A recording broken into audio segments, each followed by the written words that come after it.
যাদের মুখে রুচি নাই আজকের ভিডিওটা তাদের জন্য। আপনাদের মুখে রুচি ফেরানোর জন্য আজকে আমি নিয়ে আসলাম ঝাল ঝাল চিংড়ি মাছের বড়ার রেসিপি। চিংড়ি মাছ দিয়ে বড়া ভাজবেন আর প্লেট ভরে ভরে ভাত খাবেন। চিংড়ি মাছের বড়া বানানোর জন্য এখানে আমি 1 কাপ পরিমাণ মসুরের ডাল ব্লেন্ড করে নিয়েছি। ডালগুলোকে আমি আগেই ভিজিয়ে রেখেছিলাম, পরে আমি ব্লেন্ডারে দিয়ে ব্লেন্ড করে নিয়েছি।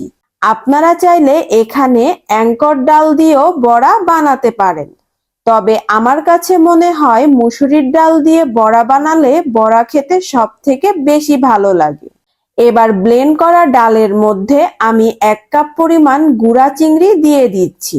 এখানে আপনারা চাইলে বড় চিংড়ি ব্যবহার করতে পারেন, তবে আমার কাছে মনে হয় চিংড়ি মাছের বড়া বানানোর জন্য ছোট চিংড়ি কিংবা গুঁড়া চিংড়ি আমরা যে নামেই বলে থাকি না কেন, এই চিংড়ি মাছ দিয়ে বানালে সব থেকে ভালো হয়। 1 চামচ পরিমাণ আদা বাটা এবং 1 চামচ পরিমাণ রসুন বাটা দিয়ে দিলাম। 1/2 চা চামচ পরিমাণ হলুদের গুঁড়া দিয়ে দিলাম এবং 1/2 চা চামচ পরিমাণ মরিচের গুঁড়া দিয়ে দিলাম।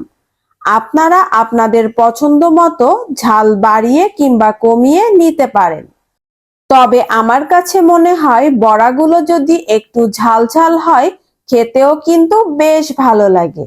1/2 চামচ পরিমাণ জিরা গুঁড়া দিয়ে দিলাম, পরিমাণ মতো লবণ দিয়ে দিলাম।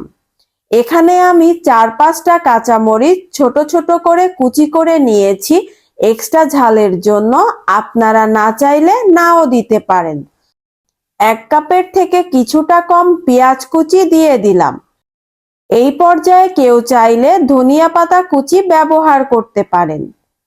এবার আমি সবগুলো উপকরণকে একসাথে ভালো করে হাত দিয়ে মাখিয়ে নিব। বড়াটার মিশ্রণটা মাখানো হয়ে গেলে এক সাইডে রেখে দিব। এই পর্যায়ে চুলায় একটা ফ্রাই প্যান বসিয়ে তাতে পরিমাণ মতো তেল দিয়ে দিলাম বড়াগুলো ভাজার জন্য। তেলটা একটু হালকা গরম হয়ে আসলে আমি একে একে সবগুলো বড়া দিয়ে দিব।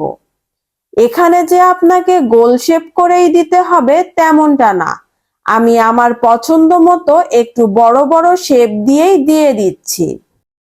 আমি একে একে সবগুলো বড়া দিয়ে দিলাম। এখানে আমি মোট 6টা বড়া দিয়েছি ভাজার জন্য। মোটামুটি এই পর্যায়ে চুলার হিটটা মিডিয়াম টু লোতে রেখে বড়াগুলোকে ভেজে নিতে হবে। দেখতেই পাচ্ছেন চিংড়ি মাছের বড়াগুলোতে কিন্তু এক সাইডে সুন্দর একটা কালার চলে এসেছে। এই পর্যায়ে আমি চিংড়ি মাছের বড়াগুলোকে উল্টিয়ে দিব। আমি একে একে সবগুলো বড়া উল্টিয়ে দিচ্ছি।